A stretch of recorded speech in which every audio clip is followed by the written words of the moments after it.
গত বছর ঈদে মিলাদুন্নবী উদযাপন করতে গিয়ে আমি আপনাদের যাদেরকে আমাদের বিভিন্ন অনুষ্ঠানে এই 20টা বিভাগের সেবকদেরকে যে দায়িত্ব দিয়েছিলাম, ঈদে মিলাদুন্নবীর অনুষ্ঠানে আপনারা কি দায়িত্ব পালন করতে রাজি আছেন?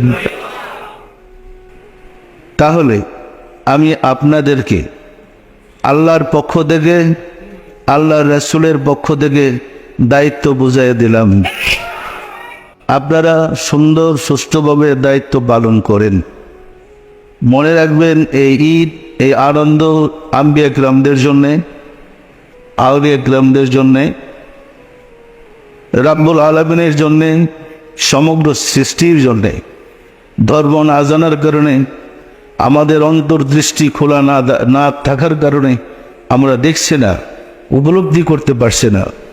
সম্মানিত আশিক রাসূলেরা, যার যার দায়িত্ব আপনারা পালন করেন। প্রয়োজন হলে আপনাদের যদি সহকর্মীদের আরও লোক সংযোগ করতে হয়, আপনারা সংযোগ করে নিতে পারেন। আসুন রাব্বুল আলামিনের সাহায্য চাই, তিনি যেন দয়া করে তার প্রিয় হাবিবের ঈদে মিলাদুল উদযাপন করার সুযোগ করে দেন। আমিন।